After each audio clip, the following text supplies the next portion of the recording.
everyone. Thank you for joining this morning, afternoon, evening, wherever you are. We're going to give it just 1 minute for folks to get in from the waiting room and for us to go live on Facebook, and then we'll get started.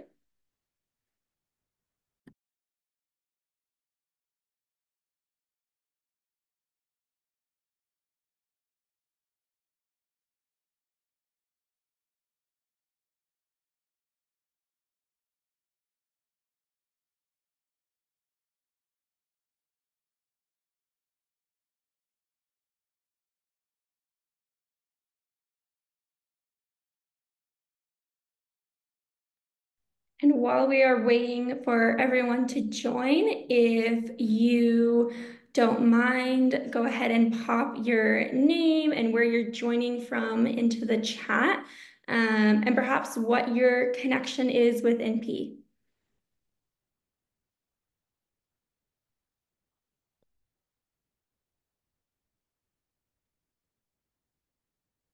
Alrighty, I think we are good to go. So for those of you who have not met me, my name is Megan Rodgers, and I am the U.S. Policy and Advocacy Manager for Nonviolent Peace Force.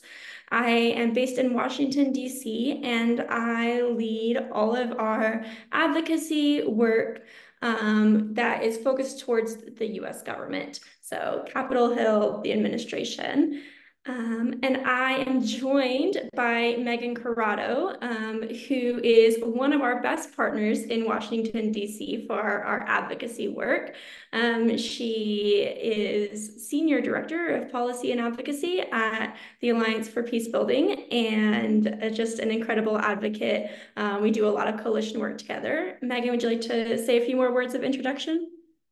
Sure. Thanks so much for inviting me and the lovely introduction. So as Megan said, I'm Megan Corrado. So for those of us that don't know the Alliance for Peacebuilding, or AFP, we are a membership-based organization. We have over 225 organizational members working in 181 countries all over the world, striving to prevent conflict and build sustainable peace. And NP is one of our closest partners, as Megan mentioned.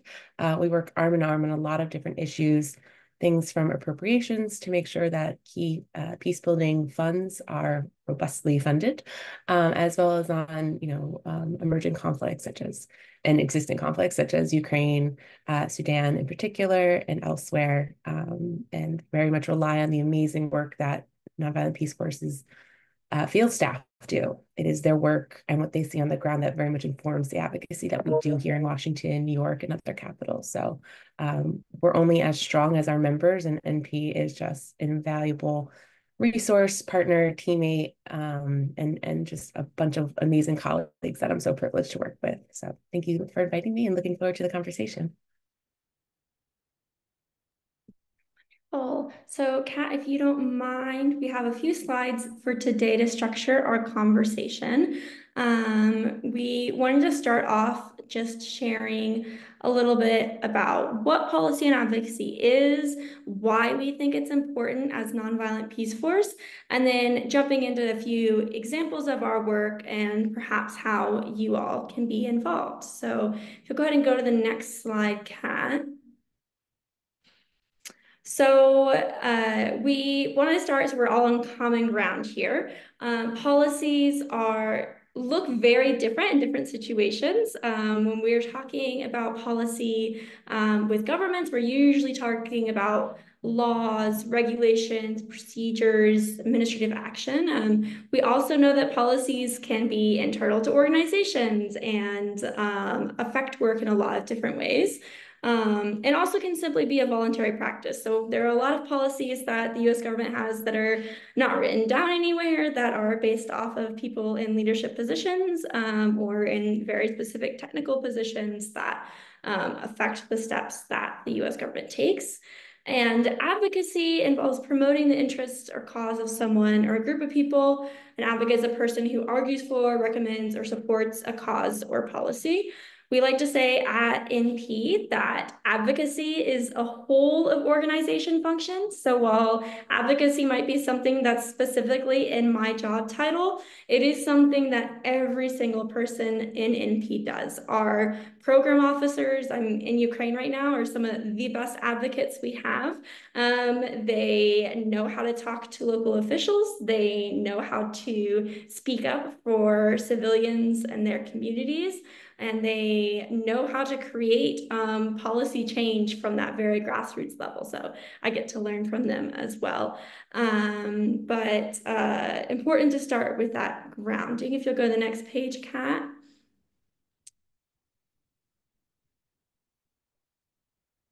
And we believe that investing in policy and advocacy is important because it does have direct effects on civilians in conflict. It helps to prevent violence.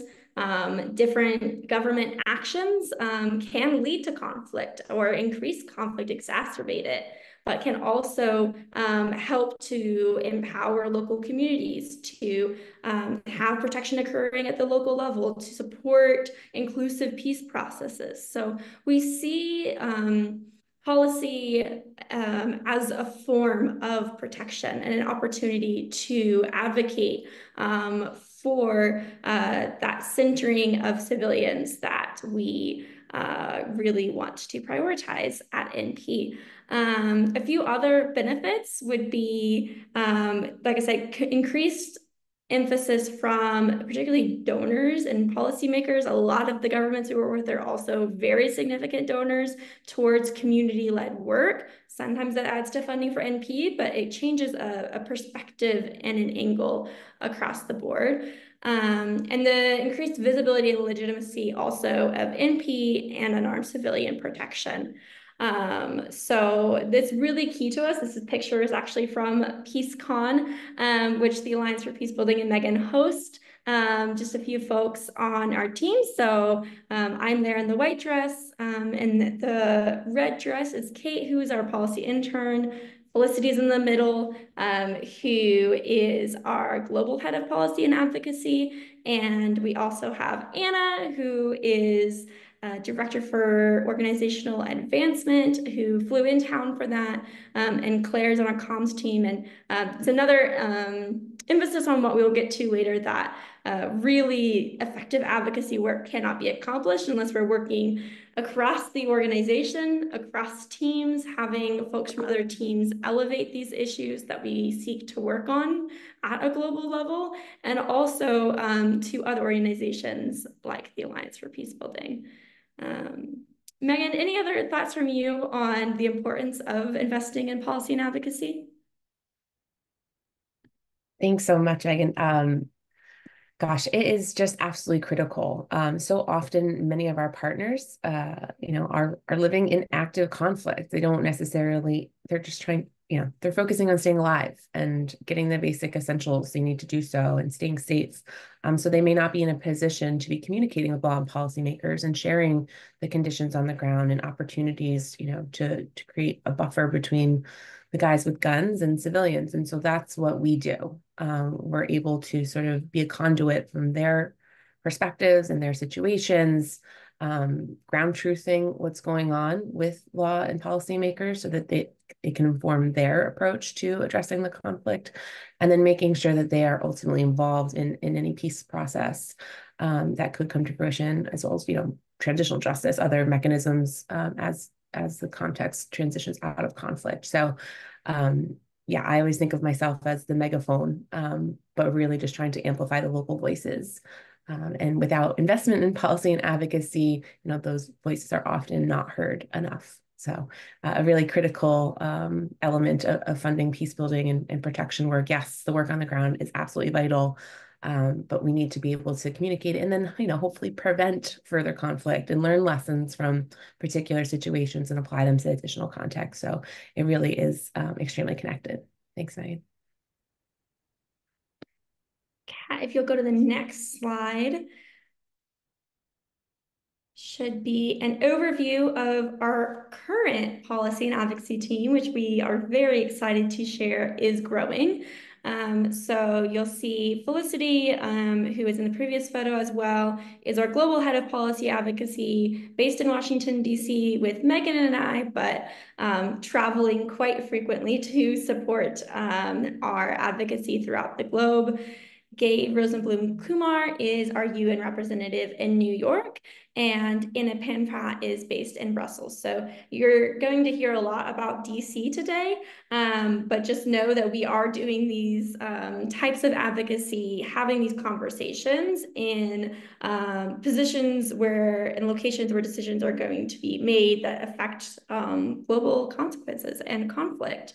And recognizing that these hubs of power that we've had before are not the only positions we need to be in, and not the only forums we need to be focusing on for our advocacy. We are adding policy and advocacy representatives for the Middle East and North Africa, and also for the African Union that will be coming in this fall to sit on our global policy and advocacy team. And we're also very excited to be taking advantage of a lot of that in-country really effective advocacy expertise that's going on, and hire in-country advocates for our Ukraine team, our Iraq team, our Sudan team, our DRC team, which is just now forming, as well as our South Sudan team. So a lot of growth happening. So I think this cafe is timely to give an idea of why we think this is important. And also, not on this list, but very exciting for us, is to have a media advisor that will be explain a little bit more in the coming slides why that's so important to help elevate our position. So Kat, you can go to the next slide. And you can go to the next one after that. Thanks. So at NP, there are a few really key issues that we are advocating on in DC, and most of them fall into one of these three buckets. So integration of UCP across the board. We want the US government, we want USAID, State Department, all actors to recognize the impact of UCP, the effectiveness of UCP, and to be supportive of UCP as a methodology to protect civilians, recognizing the power that civilians have themselves. And then we also have context-specific asks. So we'll have an example of one coming up soon where we really do a deep dive and we focus on what are the issues in this context, primarily contexts where we have programming. So we know we have deep knowledge on the ground that we can tap into for this, to give updates and bring that directly to decision makers who are making high-level political decisions that affect the outcomes of conflict and affect the safety of civilians. And then we also do a lot of advocacy on the funding of key accounts to continue funding UCP, to continue funding protection work in general, to continue funding localized accounts that recognize the ability and the expertise of civilians and community members to lead in their own safety. So not exhaustive, but most of the work that we do falls somewhat into those buckets. And how do we advocate? Megan, I'll let you start with civil society. Sure. Thanks for that. So oftentimes the way to get the attention of law and policymakers is through a groundswell of support from civil society. So that encompasses organizations like ours, NGOs, academic institutions, the private sector even, and individuals. And so we do this by trying to mobilize the power of people. And we do this in a lot of ways through coalition efforts and working groups. For instance, the Alliance for Peacebuilding, we have, I think, 8 working groups at this point, some of which have been around for a few years, some of which come up as there are emerging issues and threats and opportunities, for instance, related to digital technologies. And so how can we protect, security and stabilization by from potential threats through technology, but also how can we use it as an opportunity to further literacy, to push back against harmful rhetoric. And then on an organizational level, the peace building sector is quite underfunded. So how do we make our organizations more effective? So that's just one instance.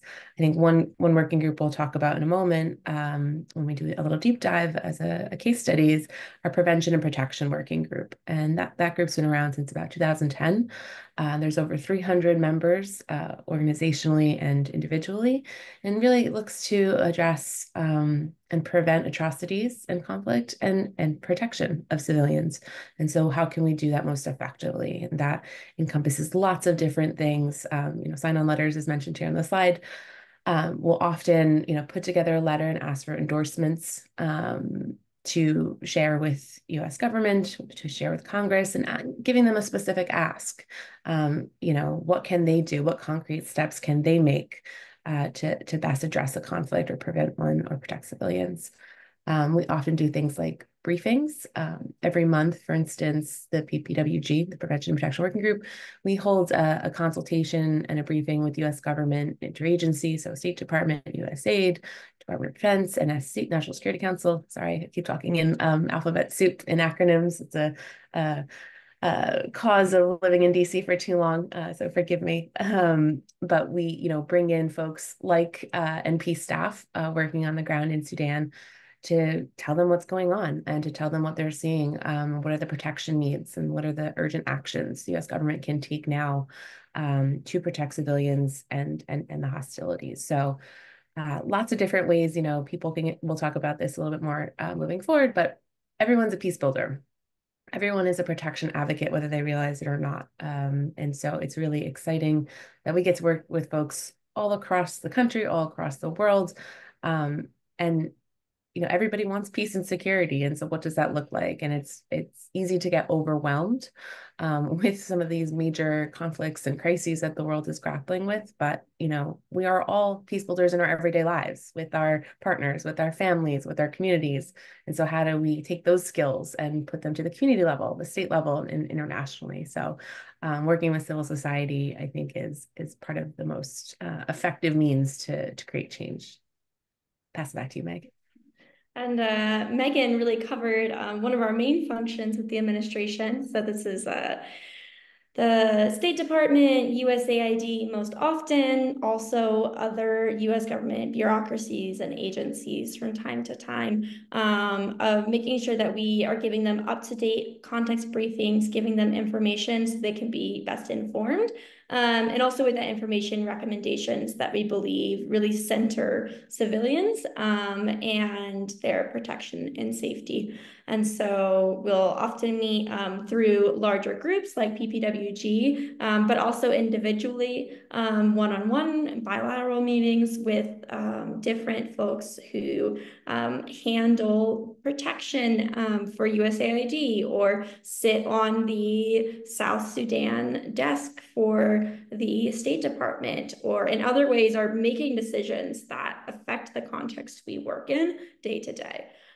We also work with Congress really heavily through appropriations. So that is the congressional budget process, and how I mentioned securing funding for key accounts, making sure that this work is continued to be promoted.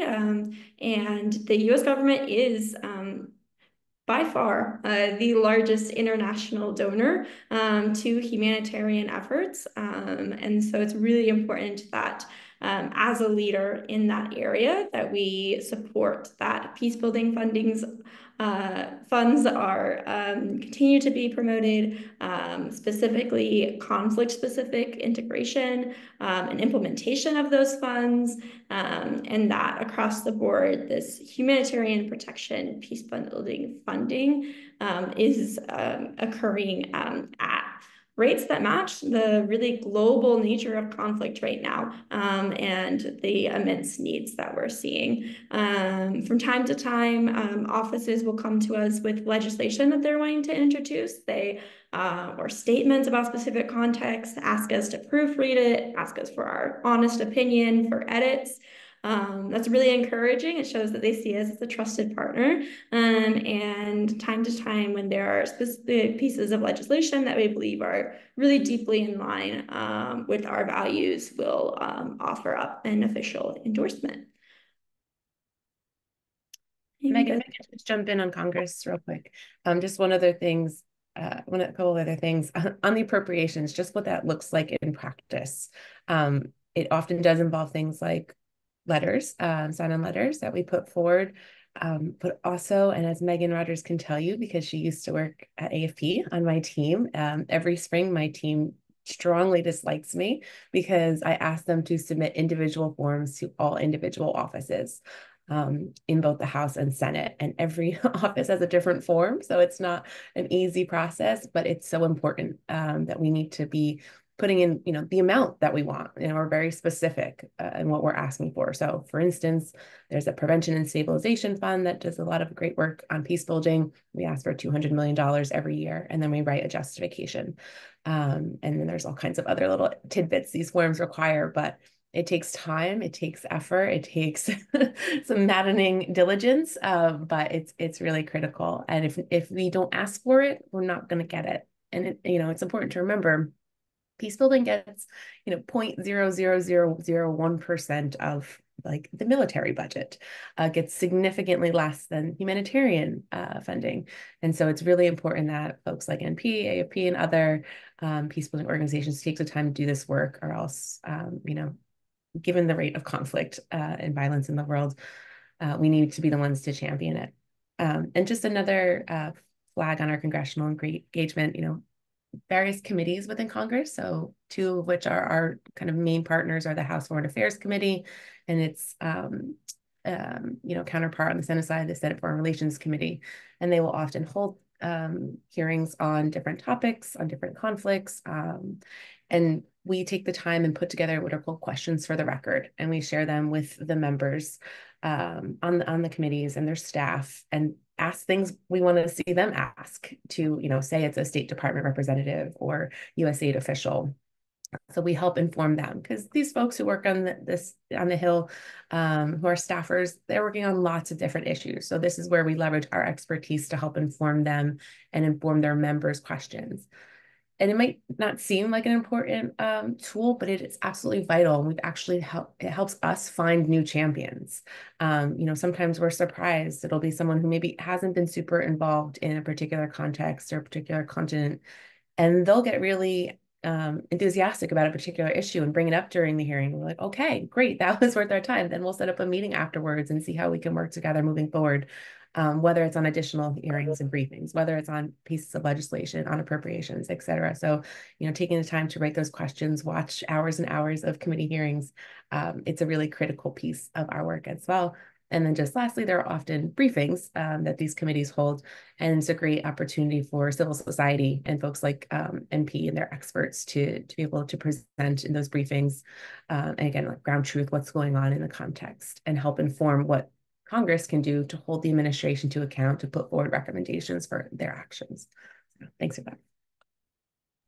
And just to answer Jeff's question really quickly in the chat, when we're talking about appropriations and funding from the US government, the appropriation process sets that congressional budget, and then whatever is budgeted to these accounts then goes to the agency that manages that account, and then they do the grant making process. So appropriations and these budget requests that we're making are before a grant proposal process would occur. It's funding the account that the grant would then come out of. So there's no guarantee that the accounts we advocate for are going directly to NP, but the idea is that they would be going to NP or organizations that are also doing effective work that aligns with what we want to do.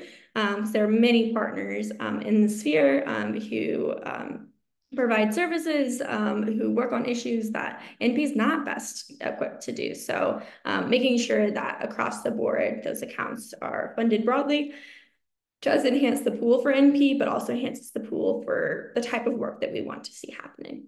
Yeah, and some of those accounts as well fund internal U.S. government processes and personnel. So it may fund training on atrocities prevention, for instance. It may provide funding for personnel of atrocity prevention or conflict prevention experts, which we want. We want to see those folks in positions of influence within the government so that their expertise can inform decision making at the highest level. So it's a little bit of a mix. Absolutely. All right, I think you can go to the next slide, Kat. And this is just a bit of an overview of one of our closest working relationships we've had with the Alliance for Peacebuilding, and one of the greatest priorities for NP at the moment. We really feel as though the conflict in Sudan has reached a point where, while we still believe in effective community level intervention, there are very high level political changes that need to happen and that can happen that will have very significant effects on civilian welfare and on the lives of so many people.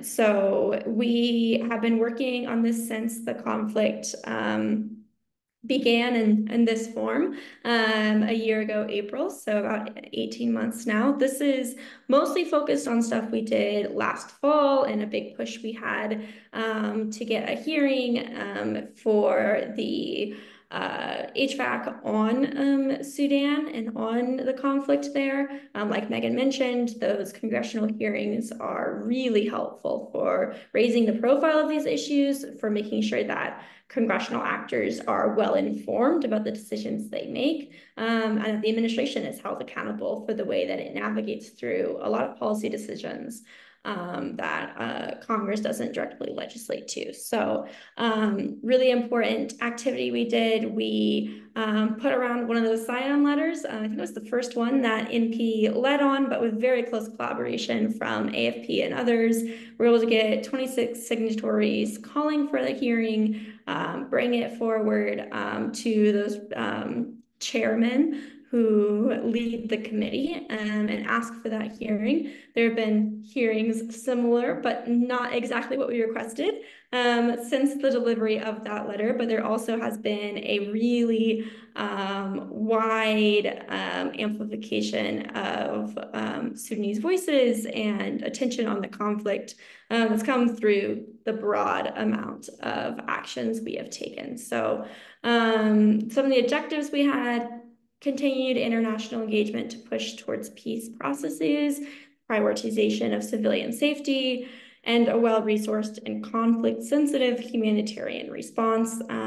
Sudan is currently undergoing famine of grave proportions and really, really limited access for humanitarian workers to deliver that aid, but also a lot of situations where aid has the potential to exacerbate or affect conflict. So we want to make sure it's done so in a way that prioritizes that civilian safety. And then the way we did that is a broad swath of tools that we mentioned previously. We were really pushing on this really for 18 months and have been, I guess, excited and a little bit frustrated at the slow nature of this, that in the past few weeks, we have seen a lot more heightened international attention. We've been working very closely with colleagues in the US government on that atrocity prevention atrocity prevention task force, that's the word, and other folks in Congress and State Department and USAID who are working to raise Sudan. We were able to get the statement from President Joe Biden just a few weeks ago, and a lot of increasing attention from high-level folks, really calling on those who are committing atrocities, who are targeting civilians and committing violence against civilians to cease their activities. And we've really been pushing those folks as well.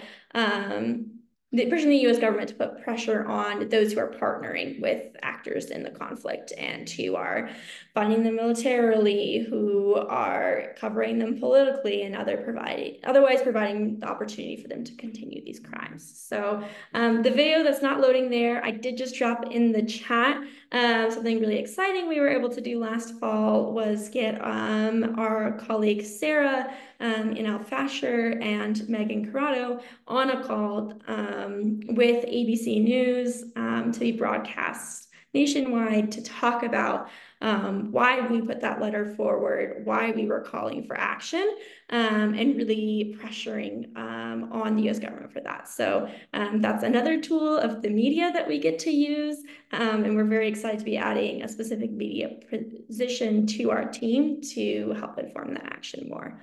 Megan, I'm curious from your side, what were some of the highlights from this campaign, and what are some of the continued actions that we need to take?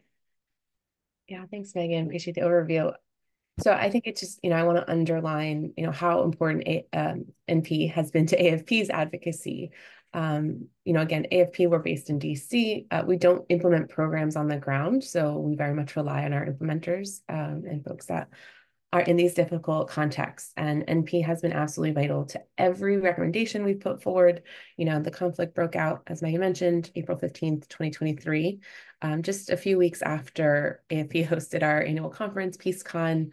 And I remember sitting in the hallway with Felicity at a quiet corner trying to type out recommendations. We had our computers up, and we saw the writing on the wall. We knew that this was going to escalate. We saw the shades of the 2023-24 genocide happening again in real time. And so it was through the understanding of what the NP team was seeing on the ground that informed our recommendations. And that's been a through line throughout our advocacy since. So back starting then, throughout the summer, we did a number of pressure campaigns to urge the US government to issue an atrocities determination. And that's a process wherein various offices, individuals, lawyers within the US government get together and assess the situation to determine whether international crimes have been committed. So genocide, war crimes, crimes against humanity. And we pushed on them, and it's important. Yes, it's just words, but that declaration, kind of ratchets up international pressure and implications for what the international community can and should be doing on the situation. And so, after several months of that pressure, several sign-on letters, several, rounds of recommendations, they did actually issue that in December 2023. Since then we've been saying, okay, great, we have this piece of paper. Now what? What are you doing to act on this declaration? How are you trying to influence, enablers and suppliers of things like weapons and other material support to the parties engaged in conflict? How are you using your diplomatic pressure, your aid, your transfer of weapons, things like that, all of these different policies and approaches and levers we have within the US government. And that continues to this day. We're still not as effective as we want to be. But, we were able to, as I mentioned earlier, set up standing monthly consultations going on for over a year now, and often feature NP staff talking about what's going on the ground. It's op-eds, it's these interviews, it's all these things. And, in the last few weeks, we really have seen a bit of movement where US officials have been going further and further, kind of naming and shaming, highlighting the bad actors that are supporting the belligerents. And that's new. And that's, it's not enough, but it's, again, directly related to this relationship we have between AFP and NP. It really started with some WhatsApp messages. I was getting messages from NP folks. I started messaging US government folks, put it in an email so that our USG colleagues could, bring it up the chain. And within a day, we saw statements from, USAID Administrator Samantha Power. Within 2 days, you saw President Biden's statement. You saw a number of statements and efforts at the UN General Assembly last week. So again, not enough, but a start. And even in the media, we're starting to see more articles written about Sudan. And that is a direct result of pressure from civil society raising the alarm, trying to get folks to understand that there is a really dire situation happening now in El Fasher, in particularly. That's one area in Darfur region. And it's the last sort of hold of the Sudanese armed forces, and a lot of people's lives are at stake. So again, lots more to be done, but it is kind of pulling all the available levers within our grasp to push governments and other influencers to take action. So as you can see, it's a very complex situation, and this is just one example of really using all the tools that are in our toolbox, thinking about what tools we might not have even imagined existed to put pressure on these policymakers and really create change that promotes the safety that we want to see in the world. I think we'll go really quickly over, Kat, if you'll switch to the next slide, just a few ways that you all can help. So I have been doing advocacy since I was 18 and in undergrad, and showing up to in district offices and as a constituent, just being really passionate about these issues. And I really believe in the importance of those who are not, Megan and I, sitting in DC, talking to their elected officials, talking to their communities, sharing information about these conflicts, and then asking for a nonviolent, civilian-led response. And so just a few quick ways you can do that. Calling your representatives is something that I think is very accessible and does truly make a difference. I have friends who work in congressional offices. Their boss, the senator or the representative, will walk into the office on Monday and say, who called this weekend and what were they talking about? They keep track of every single call. They keep track of what issues are being raised. And often these issues are not being raised. There is not a strong constituency in the United States that's highlighting conflict globally, that's highlighting the ways that civilians need to be supported in their own protection. And I think it's really, really key. A tip, if you are like me and a little bit phone shy, or you don't know if you'll be able to say the right things, if you want to just call after hours or on the weekend, you go straight to the message board. You don't have to talk into any real people, and you can just say your piece. But it is, of course, always really great to talk to the staffers and interns who manage the phones, and to share with them a little bit about why you care, why you think these issues are important, and how you think that their senators, representatives can act on them. And NP is looking in the future to send out some more guides and calls for action of specific issues that would be really great to be raising through these mechanisms. Megan, if you want to talk about petitions and letters. Yeah, well, just quickly on the calling of your representatives and why it's so important, and sort of addresses some of the comments going on in the chat right now. You're right, there isn't a big constituency for peace, but members care. Some members of Congress care about what the citizens within their districts care about. And oftentimes their districts have things like military bases or plants that build weapons or other military, whether equipment or weapons themselves.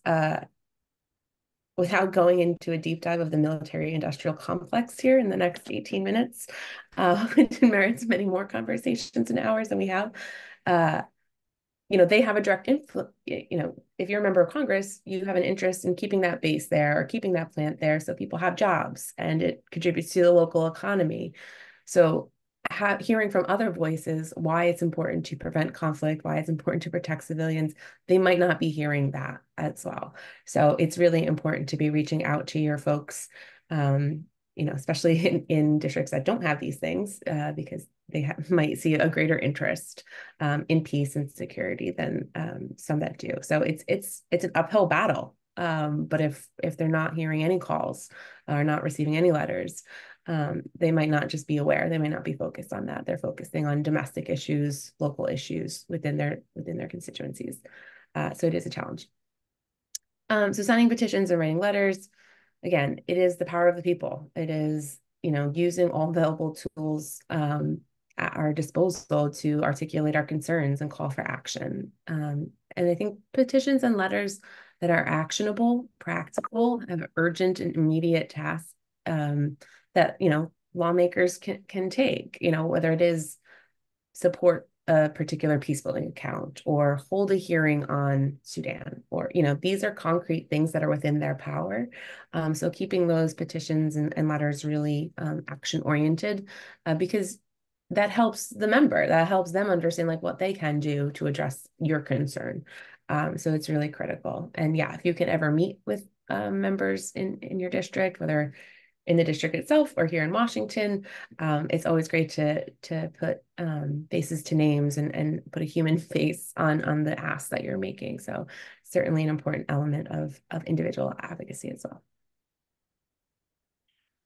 And just to comment on those folks asking for specific information and what should you be advocating on, we are looking to give you more support and information on that, more materials. But something I could say in the meantime is if you look at on our webpage, any of our policy publications, we have 2-page briefs. They all have specific and actionable recommendations, and usually towards the end of the brief, for the US government and other policymakers to be taken. And we also have a lot of the petitions and letters that we have signed on our website as well, usually under statements, but things like whenever we support appropriation funds in the spring, we sign on to a letter that's led by the Alliance for Peacebuilding that has very specific line items of what funding we want for each account, the name of the accounts, so that is accessible, and we will try to do a good job of circulating those, but highlighting a few resources there. And then just finally, I said I really love this, and this is my heart of activism, meeting with congressional offices in your district. Like Megan said, elected officials care about what their constituents care about, and taking the step to go to a meeting, you should have offices that are not too terribly far from you. Most elected officials try to have a variety of offices across their district, and they have employees there who their whole job is to listen to what constituents want, what constituents need. And not many people are talking about peace. Not many people are going in there talking about these conflicts globally that often get overlooked.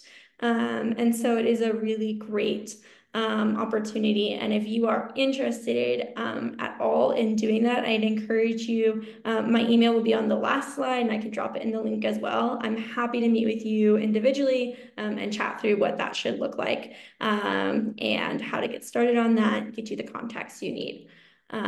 So I can just to flag two things upcoming.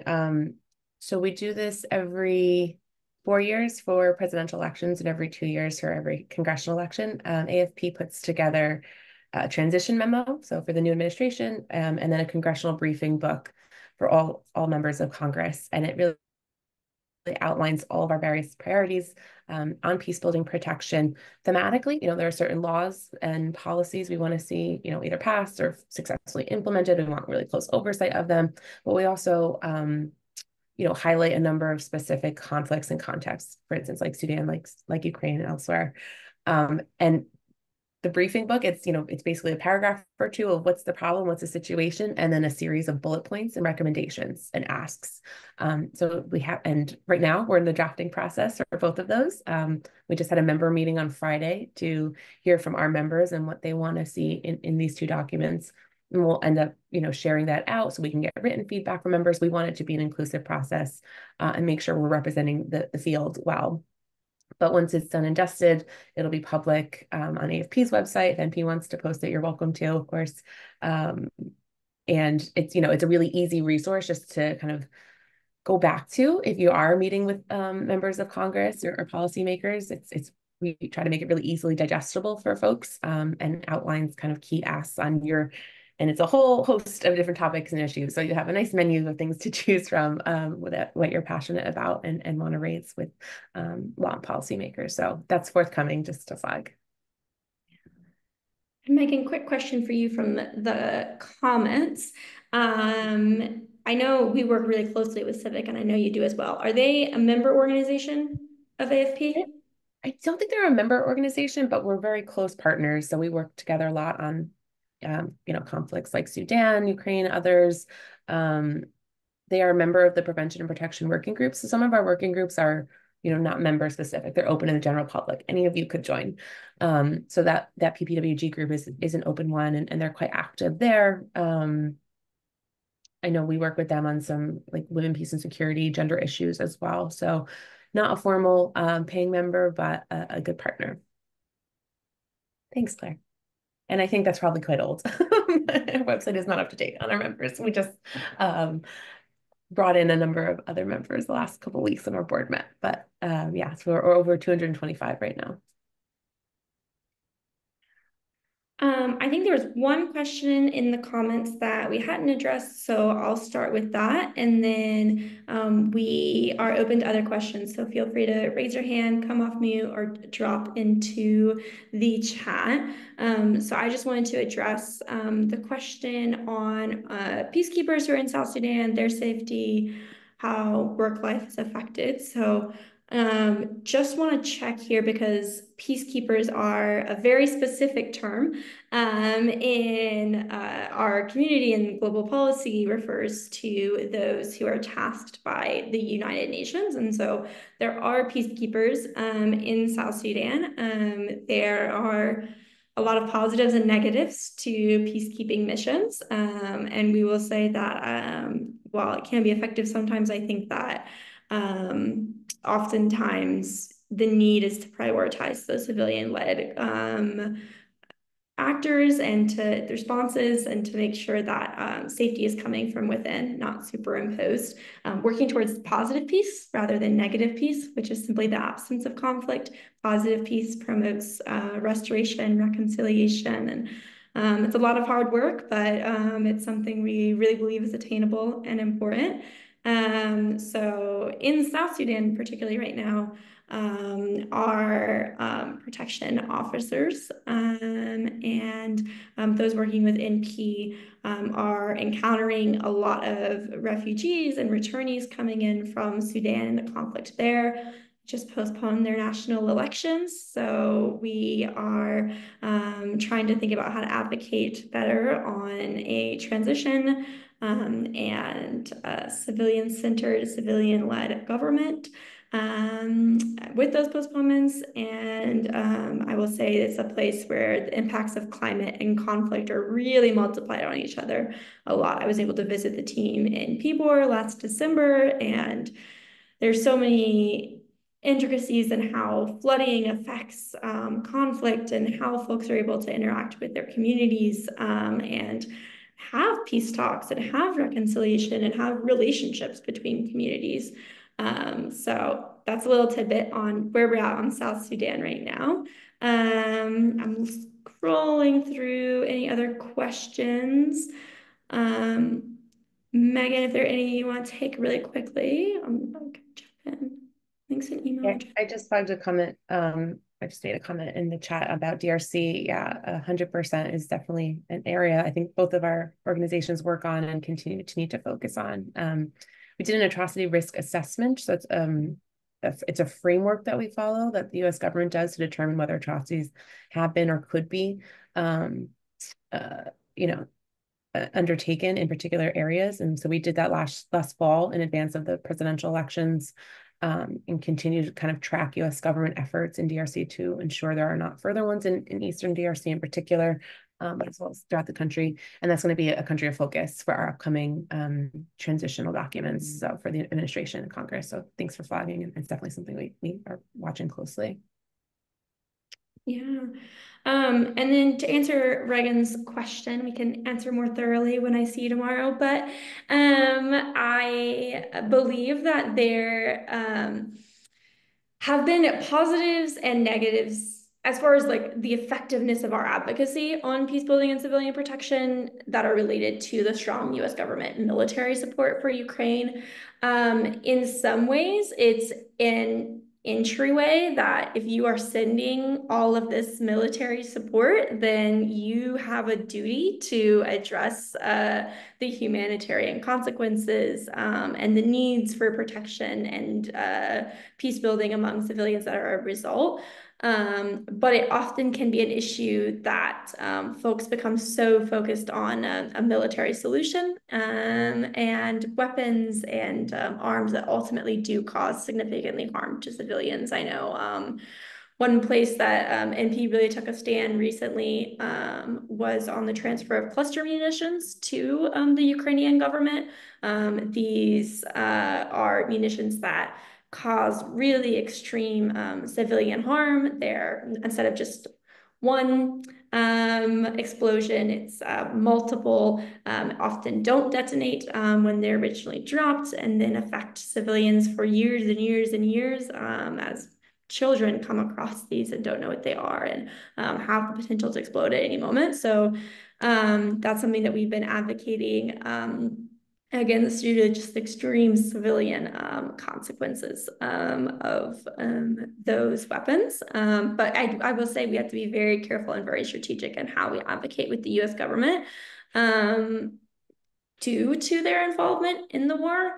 But NP doesn't tend to shy away from hard topics in our advocacy, and oftentimes can have quite blunt conversations with the U.S. government and the many ways that they are a part of the issue, and the many ways that some of their stances have affected civilian harm. So yeah, I agree.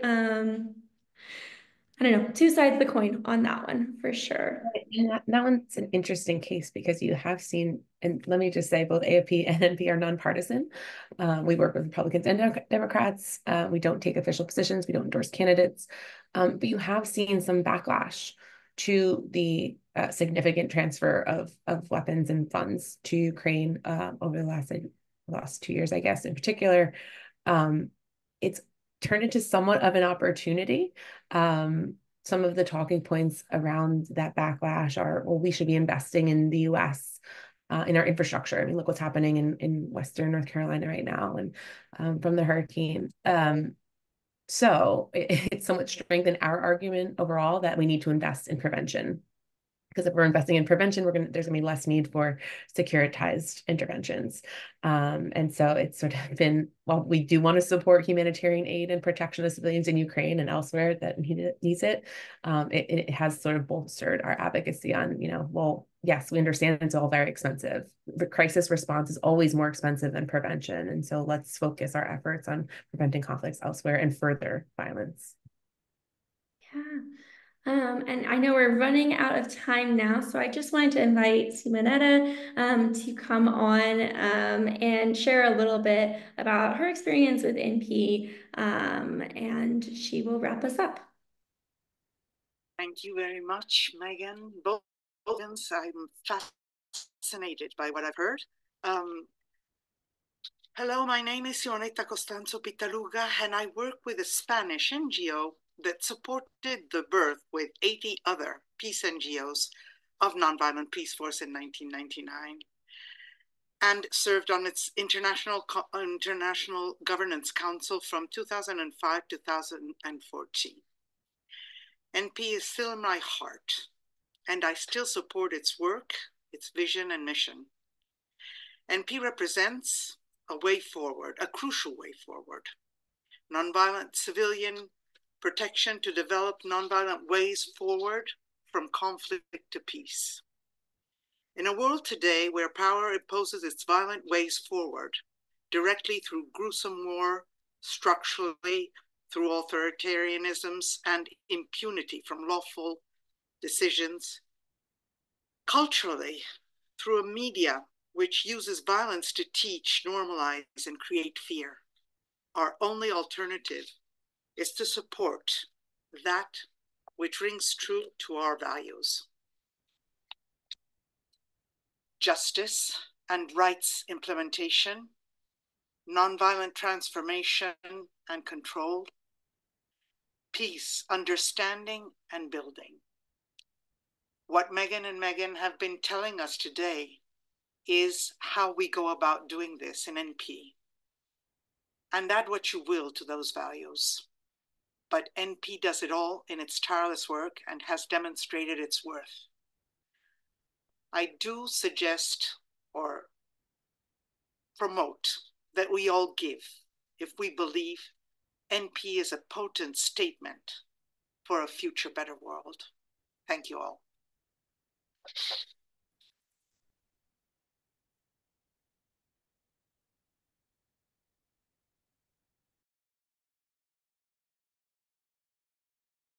Wonderful. Well, thank you so much for that intervention. And I think we're good to wrap it up. As Jill just said, if your questions were not answered in the comments, we will follow up with you. And you should all have my email. So happy to answer further questions that you might have in the future.